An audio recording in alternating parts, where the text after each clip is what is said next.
ನಮಸ್ಕಾರ ವೀಕ್ಷಕರೇ, ಇದು ನಿಮ್ಮ ತಂಜೀಮ್ ಸ್ಟುಡಿಯೋ ನ್ಯೂಸ್. ಶಿರಾಳಕೊಪ್ಪದ ಅರಸನಗರದಲ್ಲಿರುವ ಸರ್ಕಾರಿ ಉರ್ದು ಹಿರಿಯ ಪ್ರಾಥಮಿಕ ಶಾಲೆ ಅರಸನಗರ ಶಿರಾಳಕೊಪ್ಪ ಇಲ್ಲಿ 2025-26ನೇ ಸಾಲಿನ ಶಾಲಾ ಸಾಂಸ್ಕೃತಿಕ ವಾರ್ಷಿಕೋತ್ಸವದ ವೇದಿಕೆ ಕಾರ್ಯಕ್ರಮವನ್ನು ಏರ್ಪಡಿಸಲಾಗಿತ್ತು. ಈ ಅದ್ದೂರಿ ಕಾರ್ಯಕ್ರಮಕ್ಕೆ ಗಣ್ಯರು, ಪೋಷಕರು ಹಾಗೂ ಸಾವಿರಾರು ಸಾರ್ವಜನಿಕರು ಸಾಕ್ಷಿಯಾದರು. ಕಾರ್ಯಕ್ರಮದ ಅಧ್ಯಕ್ಷತೆಯನ್ನು ಶಾಲಾ ಎಸ್ಡಿಎಂಸಿ ಅಧ್ಯಕ್ಷರಾದ ಶ್ರೀ ಇಬ್ರಾಹಿಂ ಖಾನ್ ರವರು ವಹಿಸಿದ್ದರು. ಮುಖ್ಯ ಶಿಕ್ಷಕರಾದ ಶಂಶೀರ್ ಖಾನ್ ಅವರು 2025-26ನೇ ವರ್ಷದ ಪ್ರಾಸ್ತಾವಿಕ ನುಡಿಗಳೊಂದಿಗೆ ಎಲ್ಲರಿಗೂ ಹೃತ್ಪೂರ್ವಕ ಸ್ವಾಗತ ಕೋರಿದರು. ಶಿವಮೊಗ್ಗ ಜಿಲ್ಲಾ ಶಿಕ್ಷಣ ಇಲಾಖೆಯ ಉಪನಿರ್ದೇಶಕರಾದ ಶ್ರೀ ಎಸ್ಆರ್ ಮಂಜುನಾಥರವರು ಕಾರ್ಯಕ್ರಮವನ್ನು ಉದ್ಘಾಟಿಸಿ ಮಾತನಾಡಿದರು.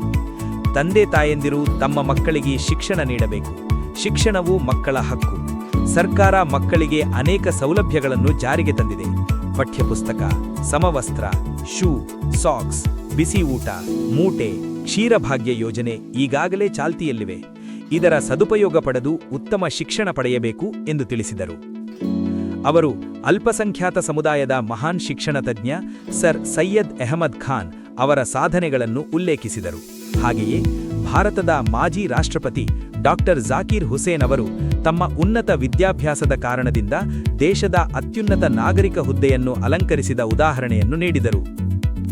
ಮುಖ್ಯವಾಗಿ 2026-27ನೇ ಶೈಕ್ಷಣಿಕ ವರ್ಷದಿಂದ ಜಿಲ್ಲಾ ಉರ್ದು ಹಾಗೂ ಕನ್ನಡ ಶಾಲೆಗಳಲ್ಲಿ ಇಂಗ್ಲಿಷ್ ಮಾಧ್ಯಮ ತರಗತಿಗಳನ್ನು ಆರಂಭಿಸುವುದಾಗಿ ತಿಳಿಸಲಾಯಿತು.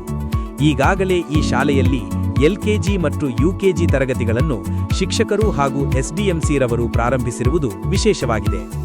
ಸರ್ಕಾರಿ ಶಾಲೆಯಲ್ಲಿ ತರಬೇತಿ ಪಡೆದ ಶಿಕ್ಷಕರು ಹಾಗೂ ಉತ್ತಮ ವಾತಾವರಣವಿದೆ ಎಂದು ಶುಭ ಹಾರೈಸಲಾಯಿತು. ಈ ಸಂದರ್ಭದಲ್ಲಿ ಕೆನರಾ ಬ್ಯಾಂಕ್ ಶಿರಾಳಕೊಪ್ಪ ಶಾಖೆಯ ಮ್ಯಾನೇಜರ್ ಶ್ರೀ ಗಿರೀಶ್ ರವರು ಶಾಲೆಗೆ 50,000 ರೂಪಾಯಿ ಮೌಲ್ಯದ ಶುದ್ಧ ಕುಡಿಯುವ ನೀರಿನ ಘಟಕವನ್ನು ಮಕ್ಕಳಿಗೆ ಕೊಡುಗೆಯಾಗಿ ನೀಡಿ ಉದ್ಘಾಟಿಸಿದರು. ಡಾಕ್ಟರ್ ಶಿವಕುಮಾರ್ ರವರು ಮಕ್ಕಳಿಗೆ ಶಿಕ್ಷಣದ ಜೊತೆಗೆ ಆಟ ಓಟ ಕಲಿಸಬೇಕು. ಆರೋಗ್ಯ ಮುಖ್ಯ. ಮಕ್ಕಳು ಧೂಮಪಾನದಂತಹ ದುಶ್ಚಟಗಳಿಗೆ ಬಲಿಯಾಗುತ್ತಿದ್ದಾರೆ. ಮಕ್ಕಳನ್ನು ದುಶ್ಚಟಗಳಿಂದ ದೂರವಿರಿಸಲು ಅರಿವು ಮೂಡಿಸಬೇಕು ಎಂದು ಕರೆ ನೀಡಿದರು. ಈ ಕಾರ್ಯಕ್ರಮದಲ್ಲಿ ಮತ್ತೋರ್ವ ಮುಖ್ಯ ಅತಿಥಿಗಳಾಗಿ ಭಾಗವಹಿಸಿದ ಪತ್ರಕರ್ತರಾದ ಶ್ರೀ ನವೀದ್ ರವರು ಮಾತನಾಡಿ, 1500 ವರ್ಷಗಳ ಹಿಂದೆ ನಮ್ಮ ಪ್ರವಾದಿ ಮೊಹಮ್ಮದ್ ರವರು ಶಿಕ್ಷಣ ಪಡೆಯಲು ದೂರದ ಚೀನಾದವರೆಗೂ ಹೋಗುವಂತೆ ಪ್ರೇರೇಪಿಸಿದರು. ಉತ್ತಮ ಶಿಕ್ಷಣ ಕೊಡಿಸಿ ಎಂದು ಹೇಳಿದ್ದಾರೆ. ನಾವು ನಮ್ಮ ಮಕ್ಕಳಿಗೆ ಶಿಕ್ಷಣ ನೀಡಬೇಕು. ಶಿಕ್ಷಣದಿಂದಲೇ ದೇಶದ ಒಳ್ಳೆಯ ಪ್ರಜೆಯಾಗಲು ಸಾಧ್ಯ. ಸರ್ಕಾರಿ ಶಾಲೆಯಲ್ಲಿ ನಡೆಯುತ್ತಿರುವ ಕಾರ್ಯಕ್ರಮಗಳು ಖಾಸಗಿ ಶಾಲೆಗೆ ಮೀರಿ ಉತ್ತಮವಾಗಿವೆ. ಆದ್ದರಿಂದ ಸರ್ಕಾರಿ ಶಾಲೆಯಲ್ಲಿ ಮಕ್ಕಳಿಗೆ ದಾಖಲೆ ಮಾಡಬೇಕು ಎಂದು ಹೇಳಿದರು. ಪತ್ರಕರ್ತರ ಸಂಘದ ಅಧ್ಯಕ್ಷರಾದ ಶ್ರೀ ನವೀನ್ ಕುಮಾರ್ ರವರು ಸರ್ಕಾರಿ ಶಾಲೆಯಲ್ಲಿ ಈ ರೀತಿಯ ಕಾರ್ಯಕ್ರಮ ಮಾಡಿರುವುದು ವಿಶೇಷ. ಶಿಕ್ಷಣವೇ ಮನುಷ್ಯನ ನಿಜವಾದ ಆಸ್ತಿ ಮತ್ತು ಶಕ್ತಿ.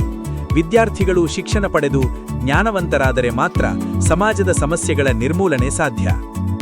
ಇನ್ನೋರ್ವ ಮುಖ್ಯ ಅತಿಥಿ ಮಕ್ಬೂಲ್ ಸಾಬ್ ರವರು ಮಕ್ಕಳ ಎಲ್ಲಾ ರೀತಿಯ ಕಲಿಕಾ ಅನುಭವಕ್ಕೆ ಅವಕಾಶ ನೀಡಲು ಶಾಲಾ ವಾರ್ಷಿಕೋತ್ಸವ ಹಮ್ಮಿಕೊಂಡಿದ್ದು, ಇದು ಯಾವುದೇ ಖಾಸಗಿ ಶಾಲೆಗೆ ಕಡಿಮೆಯಿಲ್ಲದಂತೆ ಅದ್ಧೂರಿಯಾಗಿ ನಡೆಯುತ್ತಿದೆ ಎಂದು ಅಭಿಪ್ರಾಯಪಟ್ಟರು. ಈ ಸಂದರ್ಭದಲ್ಲಿ ಬಶೀರ್ ಅಹಮದುಲ್ಲಾ ಖಾನ್, ಮುಸ್ತಫೀಜ್, ಪಿ ಜಾಫರ್, ಉಮೇಹಾನಿ, ವಾಜಿದ್ ಖಾನ್, ಹಾಜಿ ಸೂಫಿಯಾ, ಪರ್ವೇಜ್, ನಯಾಜ್, ಸೈಯದ್ ಇಮ್ರಾನ್, ಜಬಿಯುಲ್ಲಾ, ಅಸದುಲ್ಲಾ, ಗಫೂರ್ ಸಾಬ್, ರಫೀಕ್ ಅಹಮದ್, ನೀಲಾಂಜಿ, ರಾಗೇರಾ ಹಾಗೂ ಶಫಿಯುಲ್ಲಾ ಖಾನ್ ನಿರೂಪಣೆ ಮಾಡಿದರು.